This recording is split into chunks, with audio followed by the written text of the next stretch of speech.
Hello and welcome to Subject to Change with me, Russell Hogg. My guest today is Christopher de Bellaigue. Christopher is a writer, broadcaster and historian, and in particular he is the author of The Lion House, which was part one of a planned trilogy taking us through the reign of the ruler of the Ottoman Empire, Suleiman the Magnificent. And Christopher came on the podcast to talk about The Lion House at the start, I think, of 2023. And he's now back to talk about the second book, which is just out, and which is called The Golden Throne. And that has the subtitle, The Curse of the King. Well, The Lion House gave me more sheer pleasure than almost any history book I can think of in recent years. I just absolutely reveled in it. So I was delighted to find that The Golden Throne is just as good. Anyway, welcome back, Christopher, to the podcast. Thank you, Russell. Thank you for having me back. So at the end of The Lion House, at the end of the first book in the trilogy, well, do you want to tell people briefly how it did end and where Suleiman now is in his life? The Lion House is essentially the story of young Suleiman. It's the story of Suleiman finding his feet, having become sultan at a very young age and not having had administrative experience at an imperial level. He'd been a provincial governor before. And it really concentrates on the 15 years or so in which he develops very intense and strong relationships with people who are around him and his circle, who you can look on in two ways. You can look on them as the people who are helping him to consolidate his position, helping and advising the callow young sultan, but are also at the same time out for their own gain. And it ends in 1536 with Suleiman's dispensing with the services in quite brutal and quite violent ways of his two principal advisors and allies, the most important of which was Ibrahim the Frank, or Ibrahim Pasha, the slave who became the Grand Vizier and was incredibly close to Suleiman, but then outgrew his usefulness and became too big for his boots and had to be got rid of. And the second one being Alvi Zagriti, the son of the Venetian Doge, who was essentially an opportunistic, brilliant consigliere, businessman, fixer, who came and attached himself to the Ottoman court and made himself indispensable, so he liked to believe, to the Sultan.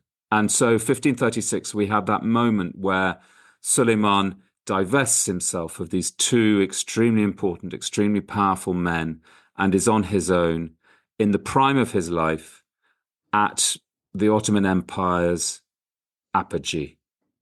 And Christian slaves do seem to do quite well under the Ottomans. At least they do well until they don't, like poor Ibrahim, because you have Rustem, who is a former pig driver. I'm not quite sure what a pig driver is, from Bosnia. And I think he starts life as a Greek Orthodox child originally, and yet he ends up married to Suleiman's daughter. So what's going on here?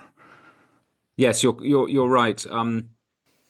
Across the Ottoman scene, the importance of convert slaves is always very noticeable.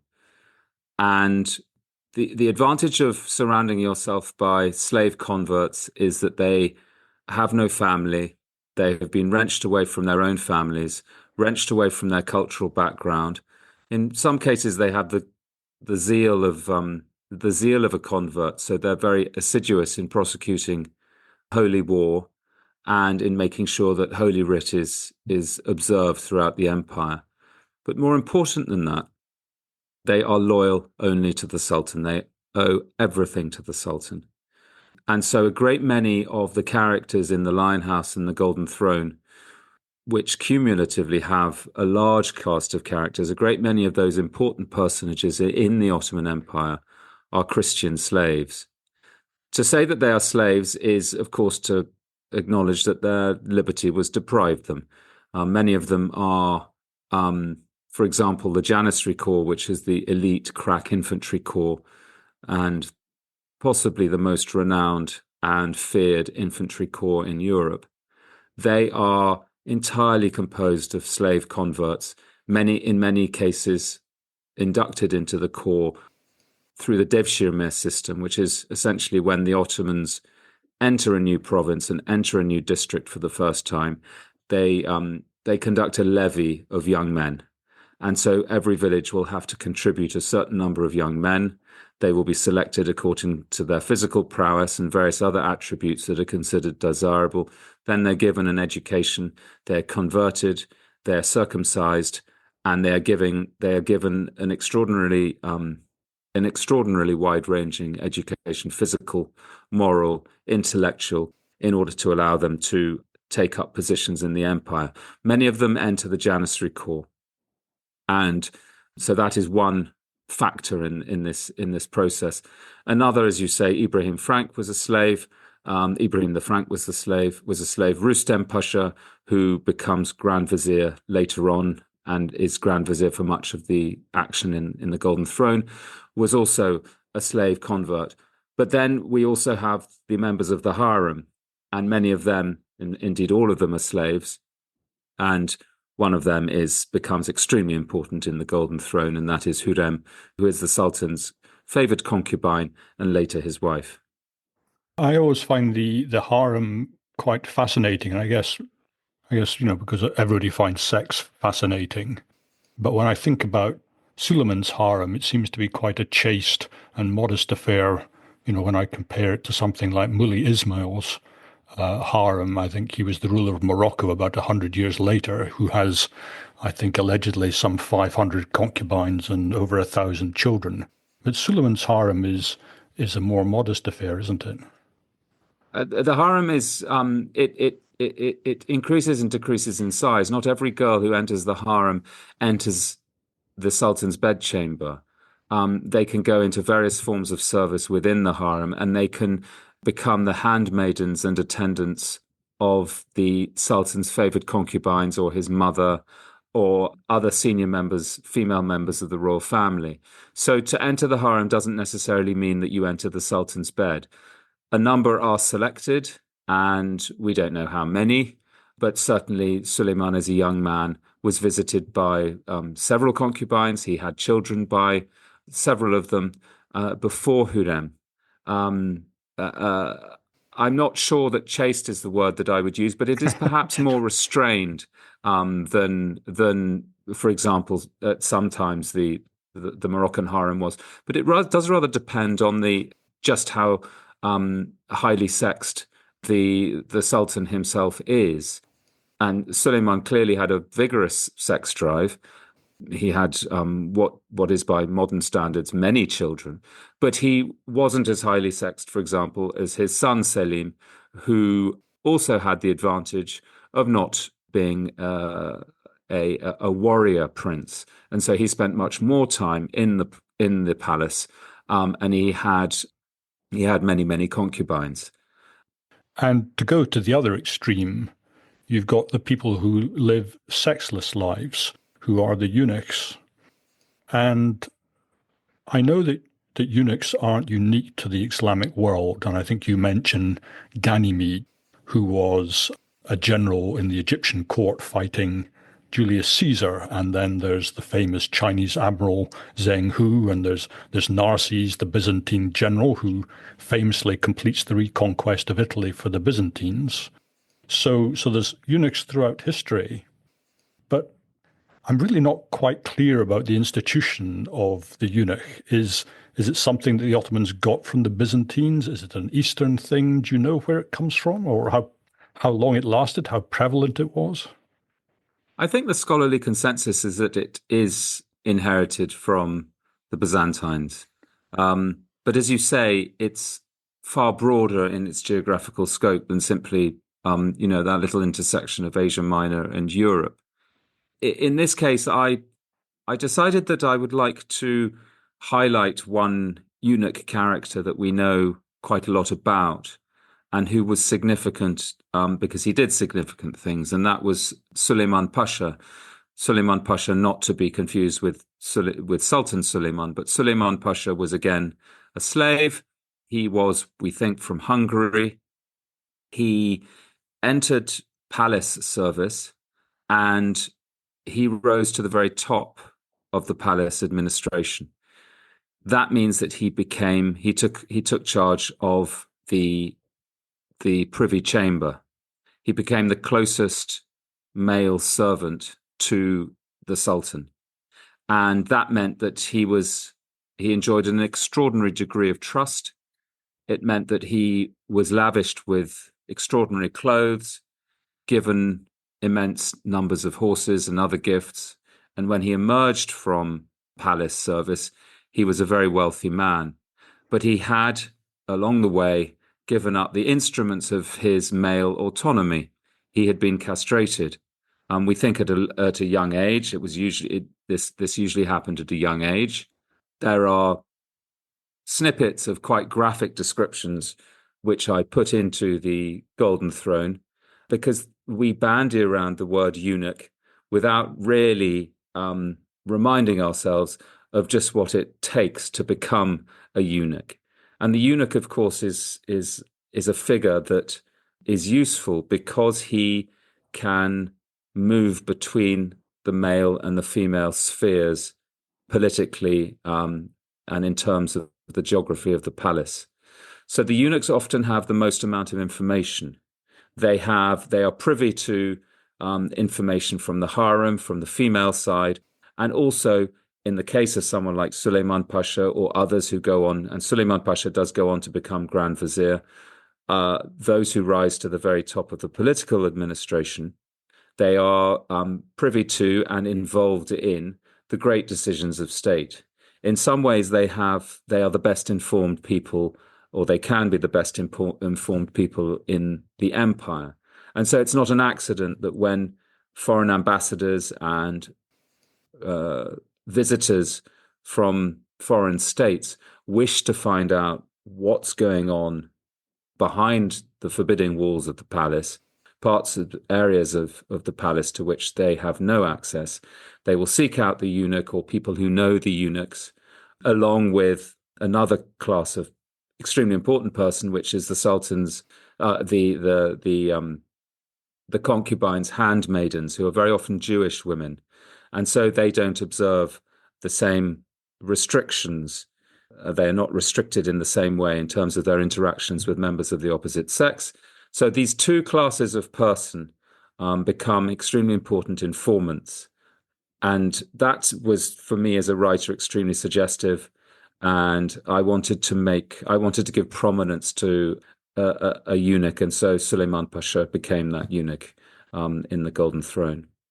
Sorry, I didn't quite understand that bit you mentioned about Jewish women, and they had a special status because they weren't following the same rules. I didn't quite understand that. So if you're an observant member of the Ottoman court and you're female, it is not permitted for you to have unfettered access to members of the opposite sex who are not members of your family. You could perhaps do so from behind a screen, or if you're heavily veiled. But that kind of interaction between, for example, a Habsburg envoy and a Muslim woman in the harem is completely impossible. So Hürrem, who is the Sultan's concubine and then becomes his wife, we have no record of her ever having contact with a foreign diplomat or indeed a man outside the immediate family to which she belongs. However, we do know what she is thinking and what she is plotting and planning because we have these intermediaries who tell us. And these intermediaries, as I say, are the eunuchs. And also she had a handmaiden who was called Stranhila, who was a Karaite Jew. And she was extremely important and she was well rewarded. And she was essentially one of Hürrem's sets of eyes and ears. And she would negotiate. And when Habsburg envoys would come and they wanted to ingratiate herself with the Sultana, as they used to call Hürrem, they would do so through these intermediaries, pass on gifts, pass on messages, receive messages in return. And just coming back to the eunuchs for a minute, is it a very dangerous operation? Is it because you said that it was done for Suleiman Pasha when he was young? Does it need to be done when you're young because when you're older it's more dangerous? It is usually done when it's young. I'm not sure whether danger comes into it. There are various theories about what happens to the growth and the hormonal effects that take place when it's done young. There is also the difference between emasculation, the cutting of the testes, and then the cutting of the testes, and also the penis. That also has slightly different effects. There are various throughout history. People have given their opinions on what happens to the growth of the individual, the physical growth, and very often it is observed that eunuchs do not ever go bald. Very often they grow taller than other men, or so it has been observed. And in some cases they lose nothing of their martial virility, and they become extremely effective fighters. So it's a whole sort of subgenre of speculation, semi-scientific speculation, that I merely touch on in The Golden Throne because it just seems extremely interesting and unusual and slightly horrific, and it makes one blench a little bit. But at the same time, it's remarkable to think of these people. Yes, of course, the operation leaves a lot of casualties. Some boys die simply; they bleed to death. Obviously, infection is another risk. I can't claim to be the world's expert on eunuchs, but I've read it. But I do find the subject interesting. Yeah, I find it interesting too. And I was thinking, well, I must find a good book on the subject and maybe interview somebody about it.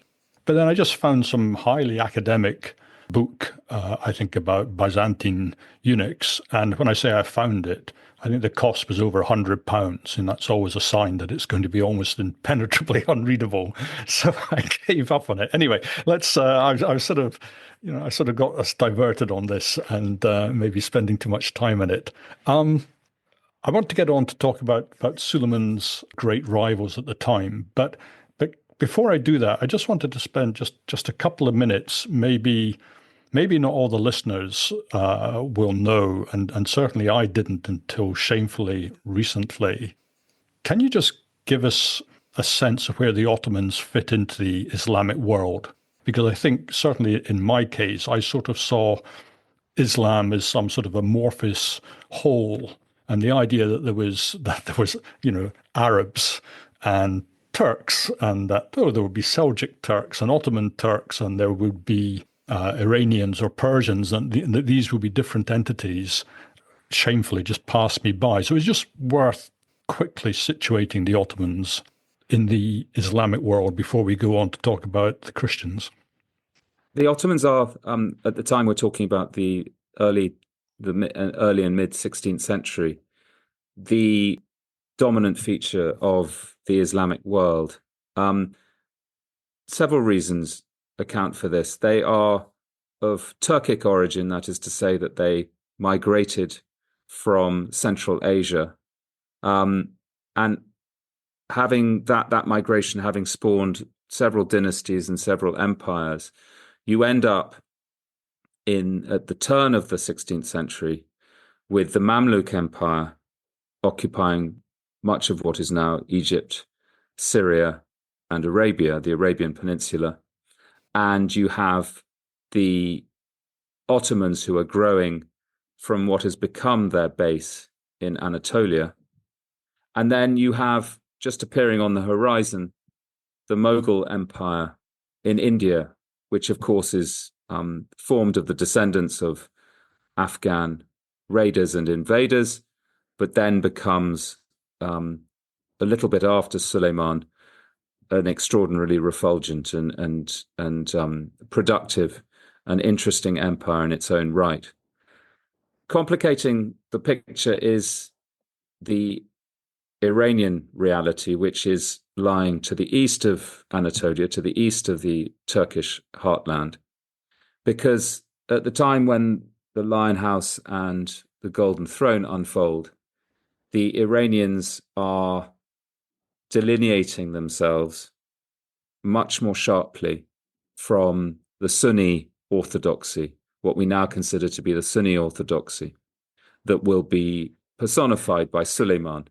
And so for much of Suleiman's reign, when he wasn't campaigning in Europe, he was campaigning against the Iranians, against his co-religionists, because there were deep doctrinal differences, and more important, perhaps, there were political rivalries and also personal rivalries, which he wished to pursue. Selim I, who was Suleiman's father, had established the Ottomans as the dominant Islamic empire by almost tripling the size of the empire and extinguishing the Mamluks. He'd invaded Syria. He had invaded Egypt. He'd taken possession of the holy places in Arabia and attached to himself the title of Caliph. And Caliph essentially means the head, the temporal head of the worldwide Islamic community. And that was part of Suleiman's inheritance. So Suleiman is the figurehead of a kind of Sunni orthodoxy based around the Hanafi school of jurisprudence. And it is that school and that orthodoxy that he seeks to promote and pursue throughout his reign. And with particular intensity as his reign wears on and he becomes more pious and he becomes more interested in questions of the law and questions of faith.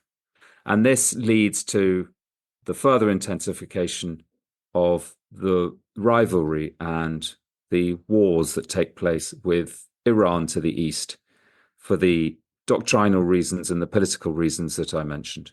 Mm. And then in the West, you have the Christian powers. So who are the great contemporaries of Suleiman in the West? Well, it's interesting.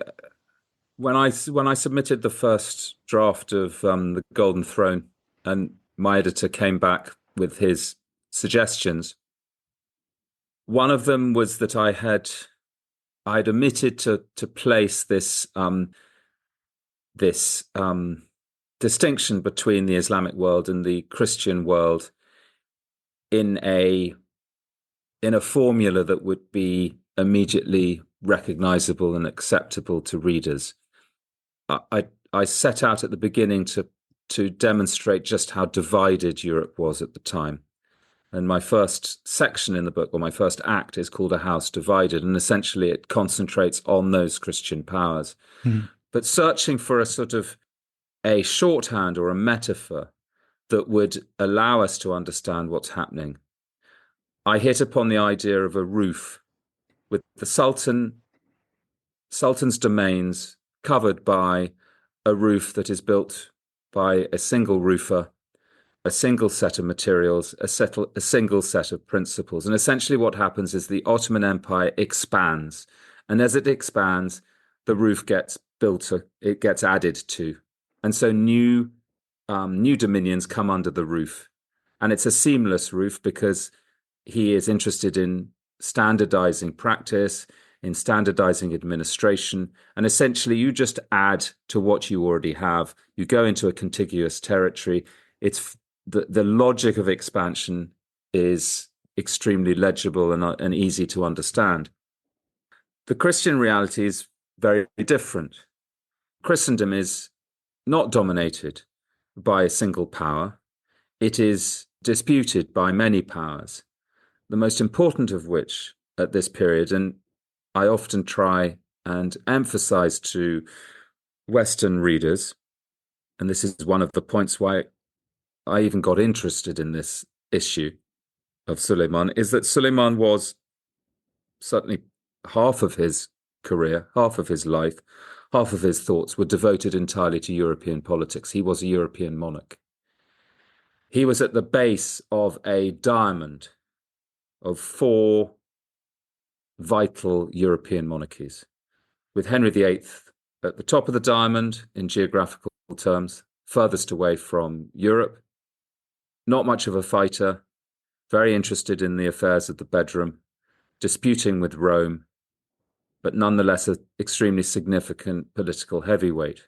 And then the 2 points in the middle of the diamond are Francis I of France and Charles V of the Habsburg Empire, with his appendage, Archduke Ferdinand, his younger brother, who was the King of Bohemia. These three monarchs have a tortuous relationship. We know a lot about that relationship because we're interested in the Tudors in this country. And so we see Francis and we see Henry through, and we see Charles V through the eyes of Henry, through the eyes of Cromwell, through the eyes of Wolsey, and we have a vague idea of what's going on. We don't really look to the bottom of the diamond, which is Suleiman. But Suleiman is an absolutely vital part of this European political scene. He is locked in a struggle with Charles V for the mantle of world emperor. They both claim this mantle. They both have enormous territories, roughly comparable in size. The populations that exist in their respective empires are comparable as well.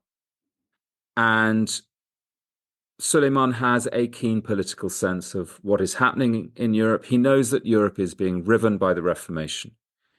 He knows that much as the popes would love to spend their time engaged in holy war against the Turkish threat from the south, they must also spend much of their time trying to deal with the Lutheran threat from the north and the east and the northeast.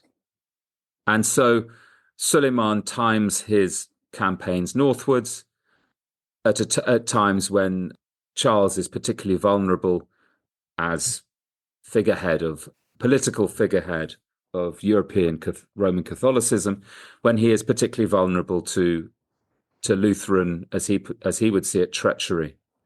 And he plays that political game extremely skillfully, Suleiman. He is also not above an expedient alliance with the infidel. And the most scandalous and shocking and momentous alliance that is struck during the period covered by the Golden Throne is the alliance that he strikes with Francis I of France. Now, Francis I of France, it should be remembered, is known as the most Christian king. And here he is entering an alliance, a military alliance, an economic alliance, a diplomatic alliance with the enemy of his faith.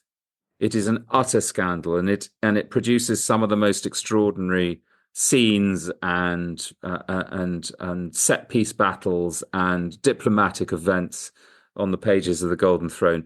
And it's extraordinary to have the opportunity to write about it. Is it more scandalous in the Christian West, this alliance? Is there any scandal attached to Suleiman on his side? I sort of assumed that all the scandal would be on the Christian side, but perhaps it was scandalous for Suleiman to do this. I don't know. I think Suleiman did have to justify what he was doing, and he needed the backing of the top doctors of the law. It was dodgy from an Islamic perspective to enter an alliance with the Christians, but not. But the doctrinal hurdle was not insurmountable. You could justify it. There are various doctrinal points of doctrine and dogma in classical Islamic dogma, and also precedents from the past to suggest that an expedient alliance with the infidel, so long as you could demonstrate that it was to the eventual advantage of the faith, could be justified. What was very difficult for Suleiman was to justify his persecution of the Shias, who are co-religionists. They pray to Mecca. They believe in the divinity of Allah, and they believe in the mission, the divine mission of the Prophet Muhammad. And so to justify that and also to galvanize troops in order to fight against their co-religionists, that was much more problematic. So one has very much the sense that those campaigns eastwards are terribly burdensome and difficult from the point of view of one's conscience, and also from the point of view of galvanizing troops to fight against their co-religionists. At the same time, we have examples in the Golden Throne of the alliance with Francis taking the Ottoman fleet deep into Christian waters, and that also that's much more difficult for the Christians, as you suggest. So Hayreddin Barbarossa, who is Suleiman's Captain Pasha, or the head of the navy, former pirate, the fear and scourge of Christian shipping everywhere in the Mediterranean, is ordered to North Mediterranean waters as part of a concerted movement against Charles V and the Habsburgs. So he winters, he spends an entire winter, the fleet spends an entire winter at the French port of Toulon. And this, for Francis, who is his ally and host, is not only a great embarrassment, but it's also an enormous burden on his exchequer, because the Ottomans make extortionate demands on their allies in terms of their requirements for the winter, the provisions that they require, the ship's biscuit that they wish to be reimbursed for, having spent that summer on an extended raiding spree. And it's with the greatest relief that the following spring the French are finally able to get rid of this appalling house guest, Hayreddin Barbarossa. But by that time, Francis's reputation as the most Christian king has suffered enormous damage. And does he suffer damage within his own kingdom? Is there any kind of a revolt against this? I mean, I'm wondering that the clerics don't start standing up in the pulpits and preaching revolution.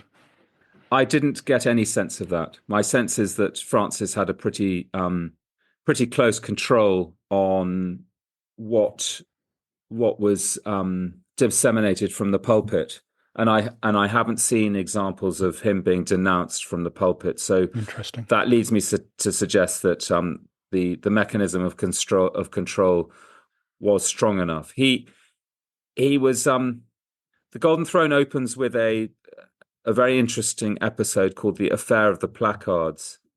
It starts with him feeling the need to justify and to reassert his Catholic credentials because he has entered this alliance with the Turks. And the Turks have indeed sent a delegation to Paris. This is in the 1530s. And just as the delegation that the Turks are sending to Paris, which is shocking in itself, a tract is disseminated by the Lutherans attacking the Holy Sacrament, attacking the ritual of the Eucharist and the transformation of God's flesh and blood into bread and wine. And the tract is not only disseminated on the streets of Paris, someone pins it to the door of the royal bedchamber, and Francis discovers it. And to me, this seems like an insult to Francis, but also one that he can turn to his advantage. And so there's an enormous show of piety. And also he cracks down very heavily on the Lutherans as a result. So many Lutherans are arrested and burnt at the stake.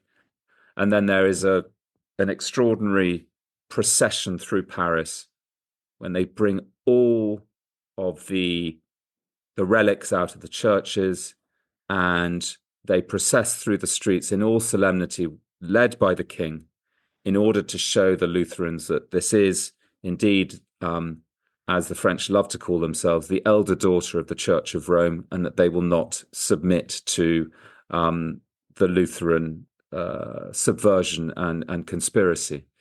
So on the one hand, he's trying to deal with the Lutherans.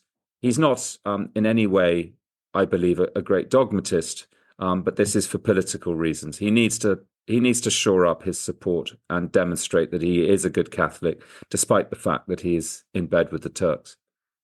And what's the source of the confrontation between Charles V and, the most Christian king of France? Is it personal, or is there some geopolitical rubbing together of plates? I think it's a question. I think it's a combination of the two. Um, when the seat of the Holy Roman Empire, the emperor, becomes vacant, they are both young men, and they both seek election as Holy Roman Emperor. So they are rivals in the election for the position of Holy Roman Emperor. And Charles V secures the support of the Fugger Bank, the Fugger family, who are the great financiers of Germany. And through that, he is able to bribe a sufficient number of the electors to ensure that he is elected. So this causes bad blood. Of course, Francis says that there's no bad blood between them, and he attaches no importance to the result. But I think he does. I think that's a reverse. And then Francis and Charles have a historic dispute, one that has been inherited from years gone by, over parts of Italy, most particularly the Duchy of Milan. And Francis, it is said by none other than our own Thomas Cromwell, would be prepared to see the Turks at the gates of Rome, if only that would give him the Duchy of Milan, to which he believes that he has fair and just title. It's important to remember that Charles V is the emperor of Spain. He's the emperor of a growing number of colonies in the New World, so that's even further west. He has the allegiance of the principalities and palatinates and the landgraves and margraves of much of Germany. And then there's France, which is sort of plonked in the middle of his domains. His sister is also has the regency of the Netherlands. His brother Ferdinand is the king of Bohemia, also claims to be the king of Hungary. So France is really sort of slap bang in the middle of the domains that Charles regards as his own, which I think also is a complicating factor. It's awkward to have France in the middle, and there is this rivalry. There's no question that Charles is the more powerful of the two. There's no question that Francis can never match Charles in military terms, in naval terms, which is why he reaches out to Suleiman, who has this enormous military machine, and they form the alliance that we've been speaking about. So let's talk a little bit about Barbarossa, because you mentioned him, last seen in Toulon, extorting as much in terms of trade goods and ready cash as he possibly can from the French. His great rival, I think, is Doria. And I get a bit confused by Doria because it's a name I keep coming across in history. I'm sure there was a Doria in the Hundred Years' War. And I don't know, is he some sort of immortal sailor from Genoa? Who is this guy? Andrea Doria is the latest in a long line of Genoese Dorias who've distinguished themselves at sea. They've also had soldiers, but they've been particularly associated with the sea. And Andrea Doria he starts life as an ally of the French, and then Charles wins him over, and he turns his coat and he becomes the chief admiral of the Habsburg Empire, fighting against his former employer, Francis. But he is also in charge of protecting Habsburg shipping. And the Western Mediterranean must remain free for Habsburg shipping, because between Spain and Italy, there must be trade and there must be free and unfettered access. The trouble is that much of North Africa has been taken over by little nests of pirates, and they are, loosely speaking, Muslim pirates, though they have their doctrinal adherence to any faith is often questionable, and the composition of the galleys and the soldiers of fortune who make alliance with these pirate kings and princes is often very vague. But broadly speaking, they are Muslim pirates attacking Christian shipping in the Western Mediterranean, and it is Doria's job to protect that shipping. Now, the most prominent of these pirates is Hayreddin Barbarossa, and he is from a family of three brothers who start out early in the 16th century. They were born in Lesbos. Their father, it is thought, was the son of an Orthodox priest. Their mother was the daughter of an Orthodox priest, excuse me. And the Eastern Mediterranean already at that time was already a Turkish lake. So in order to find Christian shipping, they had to head west. And so they set themselves up in North Africa. After a period of great success, Hayreddin is the only one left. And he is called Barbarossa after his dead brother, who did in fact have a red beard. Hayreddin's beard is fairer in color, but he inherits his brother's nickname. And on the suggestion of Ibrahim, the Sultan's Grand Vizier, he is invited to Istanbul and presented with the position of Captain Pasha. You're the best sailor in the Mediterranean. The Christians are terrified of you. Brush up on your Islamic observances and come and join us. And this is exactly what happens.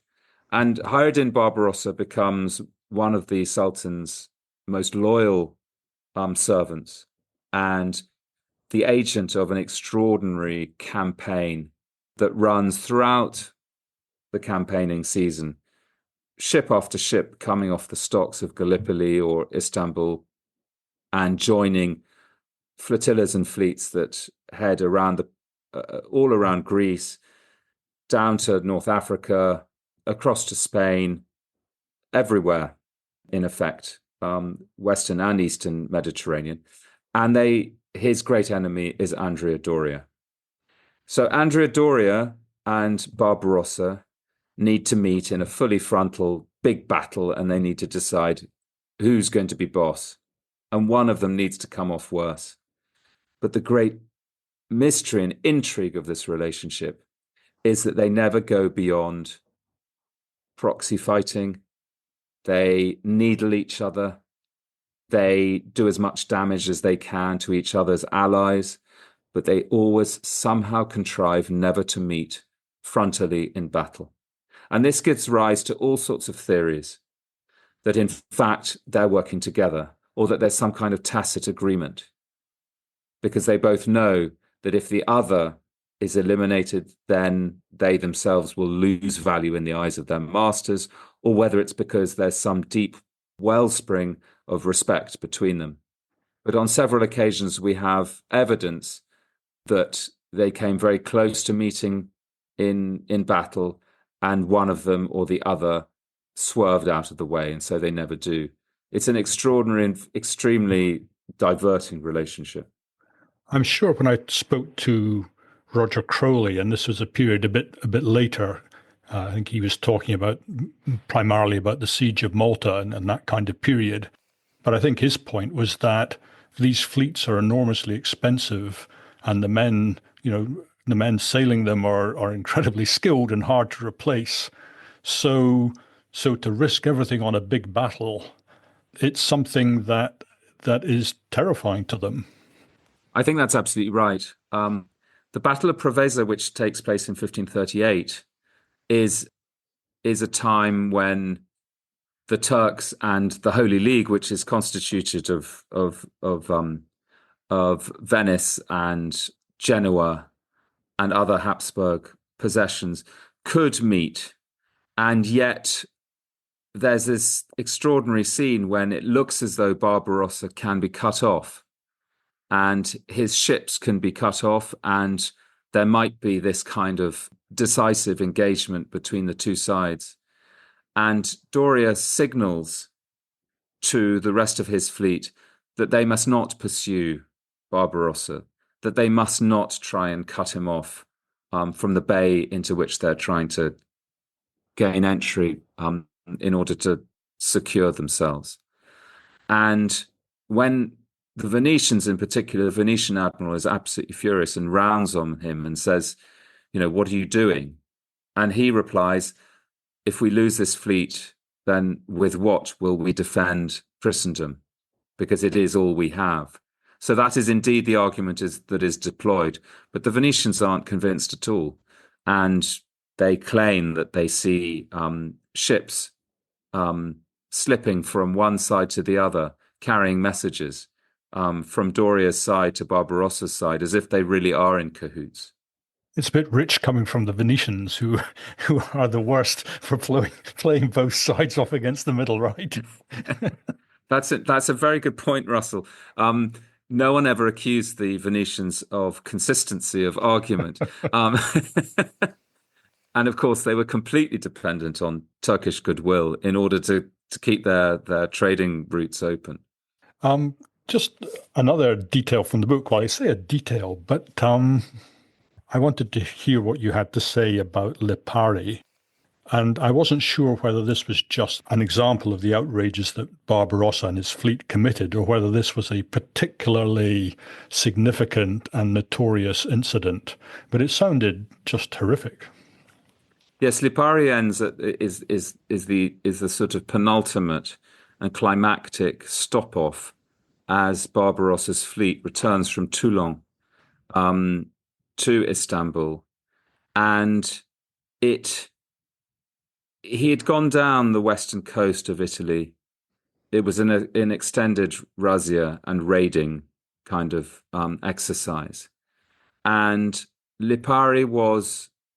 The reason I dwelt on it in such gory detail is because we have an extremely detailed account, or two extremely detailed accounts of what happened there. And it seemed to me illustrative of the extreme savagery that Barbarossa was capable of. Requited, I believe, on the other side when that could happen too. But it was also it was so shocking that I almost felt that I needed to pull my punches. And then I sort of fought against that impulse, and I said, no, I don't want to pull my punches, because I do want to show that I don't want to embroider life in the 16th century, and I don't want to embroider warfare in the 16th century. It seems to me to be the wrong thing to do, to write of events in the past in terms that render them more palatable to us and our sensibilities. Even at the time, this was considered shocking and horrific, but it wasn't entirely unusual. And so there is a lavish description in The Golden Throne of exactly what happens to the wretched inhabitants of Lipari. Since I write with an eye to character and with an eye to the wider points that may be drawn, there's also something significant in that Barbarossa is being accompanied by his French allies when they come ashore at Lipari, and the French allies are also protecting his rear from Doria's nephew, who sort of appears with his fleet in order to try and get in the way of things, and they scare him off. And the account that I rely mostly on is a French account of what happened at Lipari, and to me that observer status that the French give themselves as the Ottomans behave with bestial cruelty and savagery against the people of Lipari exemplifies something else that's very interesting that we've touched on, and that is the collusion of the French and their the fact that they are able to close their eyes to the atrocities committed by an ally against people who are ostensibly of the same religion and on the same side, one would think. So it's a very interesting insight into political messaging and the way that, for political reasons, you can set aside so very much. I think there's quite a universal and important message in that small episode. Mm. I guess the French are finding that they're riding on the back of a tiger at this stage. It must be horrific for them. I think so. I think it must be. The interesting thing is that alliance went on for many hundreds of years, and it only, in the end, stopped definitively with Napoleon's invasion of Egypt in 1798. I thought you misspoke when you said that. I thought, it's one of the long. He means many decades. No, it's one of the long-standing, the longest-standing alliances in European political history. Well, maybe it was two tigers then. Maybe I got that wrong. And then there was a super incident. And again, I didn't quite understand it because Barbarossa, and he's getting on at this stage. He's, what, in his 70s? I don't know what at the time. Yeah, he must be in his 70s by the time of Lipari. Yeah. But what he feels he really needs is a wife. And he ends up, I couldn't quite understand this because it seemed to be that the woman in question had been kidnapped on a raid on Italy, but the town in question is Rimini. So I get out the atlas and I think, hang on, Rimini's right. No, you're conflating two different episodes, one in the Limehouse and one in the Golden Throne. So in the Limehouse, he comes ashore. There's an extraordinary woman. I forget her name now. Gaetano or something like that? No, that's the Gaetano is the father-in-law, is his eventual father-in-law. But in fact, he wishes to kidnap an extraordinary woman who's famed for her. She's a princess and she's famed for her beauty and her cultivation. And she lives 10 miles inland. And he comes ashore. No. This is not the one. There's some Maria. Yes, Maria. Okay. Well, then now I'm with you. So we're moving from the Limehouse into the Golden Throne, which is where we should be.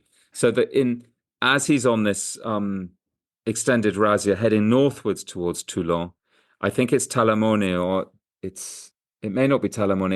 It's another promontory or town, and he comes ashore. He reduces the town to rubble because they refuse to surrender. He brings the governor of the town into his presence, and he is accompanied by his daughter, Maria.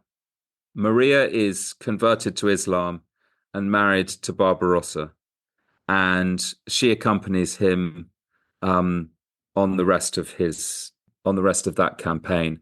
She spends the winter with him in Toulon, by which time she may have been reconciled to her marriage to the most notorious pirate in the Mediterranean, because they order an extraordinary quantity of fruit and wine and meat and things like that, which they spend the winter consuming. And then on her way south, they stop off and she is visited by her father. And Barbarossa treats Gaetano, his father-in-law, with all the respect that is due to a father-in-law. And I imagine that nothing is said of the circumstances in which they were actually married. Well, so we mentioned Henry VIII, and Henry, he's famously unable to produce sons. But the problem, I guess, for the Turks is that Suleiman, in a sense, he has produced too many sons. I know the system, the harem system, is sort of designed to produce sons, but it almost feels like it's a pity they couldn't have, formed an alliance with Henry instead of with Francis and shipped off some of the excess sons to the throne of England, it might have ended better for many people. So your subtitle of your book is The Curse of a King, and I'm wondering, is this curse something to do with the Ottoman system of how you deal with your sons, or is it something else? The curse of the king is is a clause in the Ottoman constitution, if I can put it that way. It was a decree handed down by Mehmet the Conqueror, Suleiman's great grandfather, to the effect that the designated king of the Ottomans is entitled under law to kill all of his brothers. And this is because there's no law of primogeniture in the Ottoman system. It could be that the youngest son, they have to be a son, and they also have to be able-bodied. But it could be the youngest son is the most suitable to take the saber of the Ottomans and become the Ottoman sultan, or it could be the oldest, or it could be any of them. And so essentially what happens is that the principle of civil war is written into the Ottoman constitution.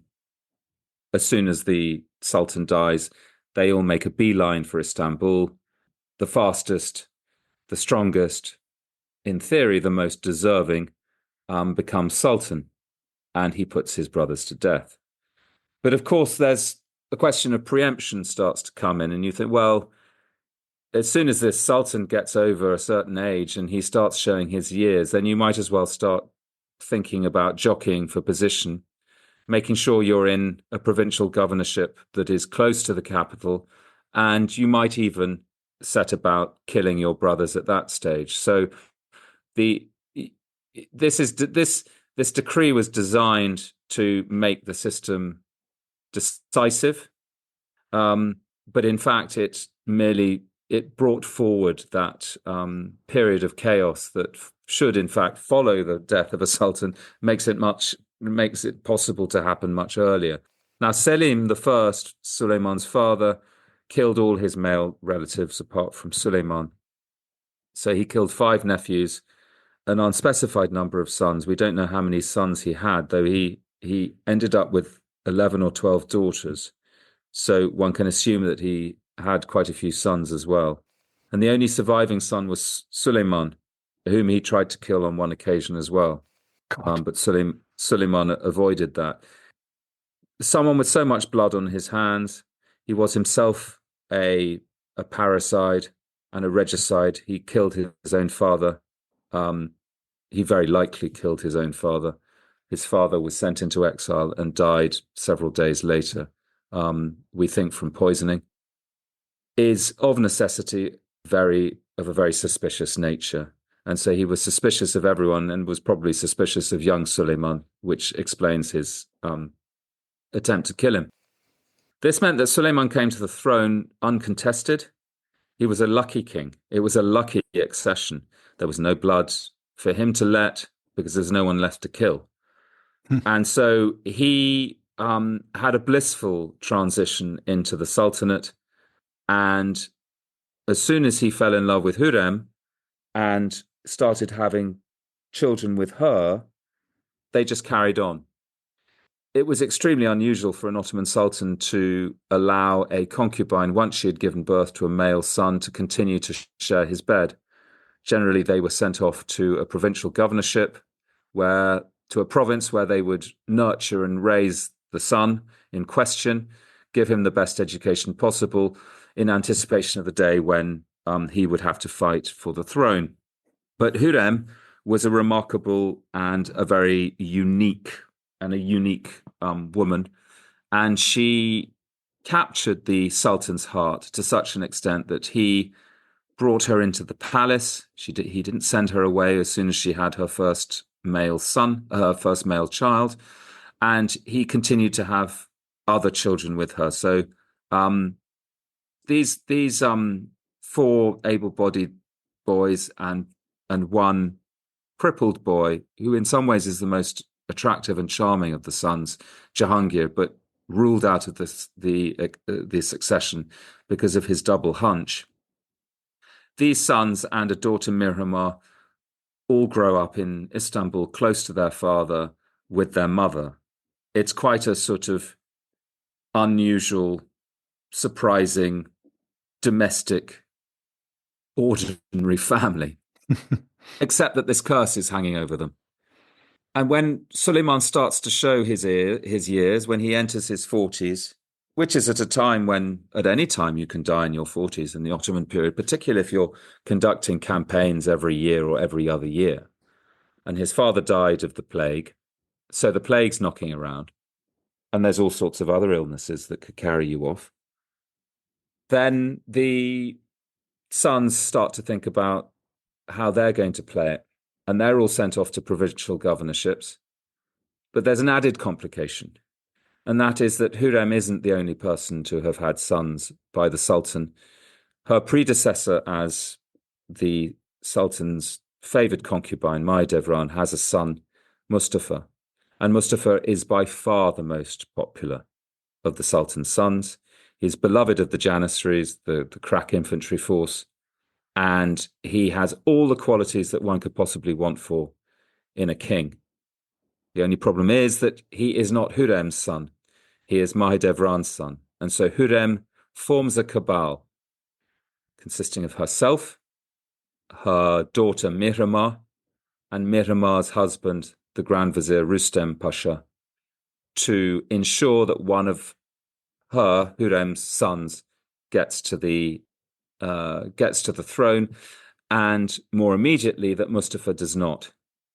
And this inevitable denouement, this inevitable climax, starts to make itself feel much more oppressively as the Golden Throne goes on, and Suleiman returns from yet more campaigns as he gets older, as he enters old age, and we, the Ottoman subjects, the protagonists on the stage, all realize that this climax is approaching. And there is a climax at the end of the Golden Throne, or a resolution at least to the question of Mustafa. And I take it from the way that you have finished speaking there that you would prefer not to prefer to let people find that out in the book, or do you want to tell us how the climax I would work out? I would like people to find out in the book. I constructed the lion house with a deliberate climax in mind, and I've constructed the Golden Throne with a deliberate climax in mind. Of course, part of the joy of reading history is the journey, but also it's interesting to know and exciting to find out what happens at the end. So I don't particularly want to reveal it. Okay, so I won't ask you to say what happens next, because I think it'd be great if people would read the book to find out, because it does all build towards a climax, and how that particular dynastic battle plays out. I think that's terrific, and well, look, the whole book is terrific, and there's so much going on in the book. I actually ended up reading it twice, and there's so much that you have to pay attention to. But then, as you say, you have this extraordinary climax. I wonder, is there anything else we should talk about? I mean, I did notice I sort of looked you up on the website, on your website. I see that you're founding a book festival. Is that right? Yes, I am. Shall I tell you a bit about that? Yeah, I think so. I think people might be interested in that. So I live much of the time in Cumbria, and I'm partly Cumbrian by descent. And Cumbria, indeed, much of the rural northwest, is, I would say, underserved by cultural programming. If you're in the south of England, if you throw a stick, you'll hit a literary festival, a book festival. If you throw it in Cumbria, it'll just get retrieved by your dog. there's not much in the way of book festivals up there, but there is an extraordinary demand. There are a lot of people who love books and love reading, and there's a great community of writers also who would appreciate the chance to be on a stage and to discuss their work. So what we've done is that we've teamed up with the owners of the extraordinarily beautiful racecourse at Cartmel, in southern Cumbria on the peninsula there, near Lancaster, very close also to Manchester. And it's, as I say, a remarkably beautiful site. We have the infrastructure there that we will use that belongs to the racecourse.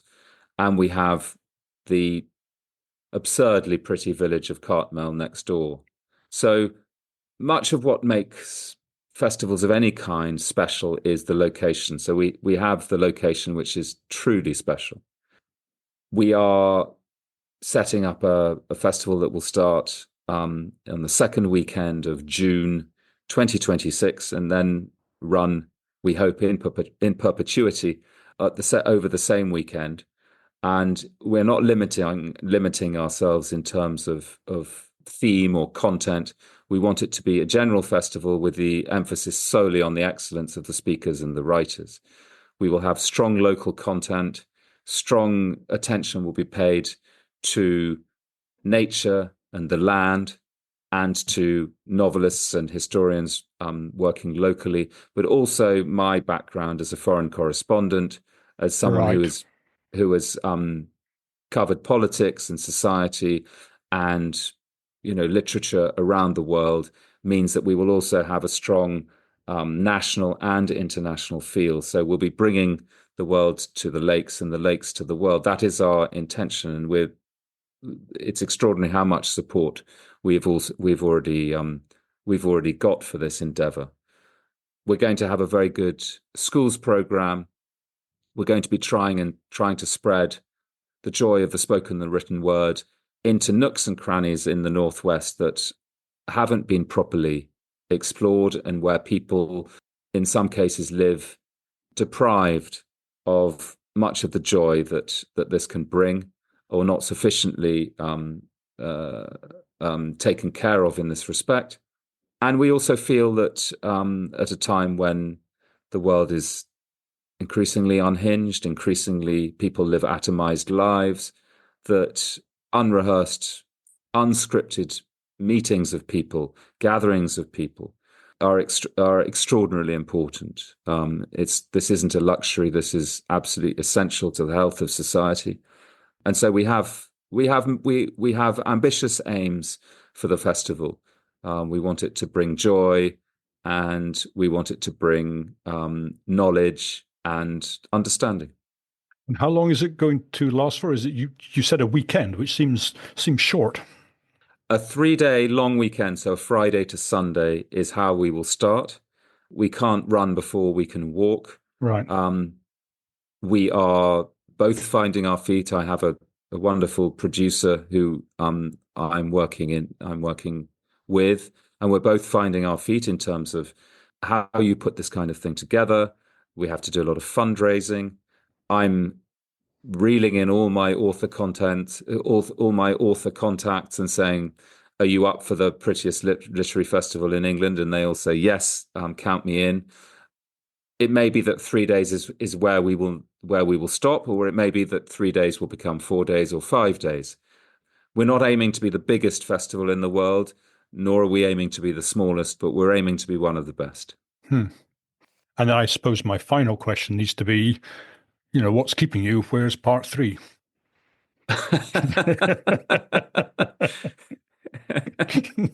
Part 3, I'm really looking forward to. I'm really looking forward to part 3. A lot happens, but also I love watching this. He goes through the arena of the 16th century like a barge, and there are so many little vessels around him that come and go, and they come into the picture and they go out of the picture because he is the constant figure. And that is the wonderful thing about doing the life and times of someone who dominated his scene for so long, and whose main attribute was his longevity. You get this extraordinary cast of characters who come in and out of focus. And also to follow the life of a person and to try and understand what it is to be a young man thrust into the center of world events, then to be a middle-aged man with all of the cares and worries and increasing anxiety over the succession, while at the same time becoming more pious, becoming more concerned with the afterlife, becoming more concerned with his legacy. And then at the end, we have yet another climax with respect to the succession. And he dies on campaign. I mean, he's an incredible fighter. If you think of Henry, who hardly fought at all. And yet, bizarrely, in your book, you say that that his subjects thought that he was a bit backward in coming forward when it came to military matters, although presumably they were steadily re-educated over the reign. I don't think my sense is that he didn't relish warfare in the way that his father did. I think his father he was only sultan for 9 years, but he spent most of that time on campaign, and his father was a much more bigoted and a much more militant Islamic warrior. Suleiman was a very multifaceted man. He had different sides to his personality and different sides to his character. He's a very interesting figure. I suppose that Suleiman's father had the advantage that his enemies were relatively close, but by the time he'd finished sort of expanding the empire times 3, poor old Suleiman had to go much, much further to find someone to fight. Precisely, you have to travel half the earth before you even come across an enemy, and that was essentially what condemned the Ottoman dream of taking Vienna and using that as a jumping off point for a wider penetration of Western Europe. It was condemned by the impossible length of supply lines, the impossibility of maintaining provisions, and also the fact that the Janissaries, they weren't often prepared to bivouac in freezing Hungarian conditions over the winter. They wanted to be back home. It was considered fighting was considered a spring, summer, and autumn activity. But by the time the frosts set in, the men wanted to be back home. The supplies were running out. And the other main thing was, when you were campaigning in Europe, is you never knew what the Shah was doing at your rear. So the Shah of Iran was the other thing. You had to get back to Istanbul for the winter. Otherwise, you would be exposed. Okay, look, I mean, I've got millions of other questions I'd like to ask, but I think we've probably gone on enough. So, Christopher de Bellaigue, thank you very much indeed. Thank you so much, Russell. I've greatly enjoyed our conversations, and the great joy of talking to you is that you ask questions that allow one to answer at length. I spend a lot of my time having to condense things into sound bites, and it's much more satisfying because it gives me the chance to actually consider the question and even to revisit some of my own assumptions about what I'm writing in the historical period that I'm dealing with. So it's extremely fulfilling. Well, thank you very much. Okay, that's it for today. Thank you. Thanks, Russell.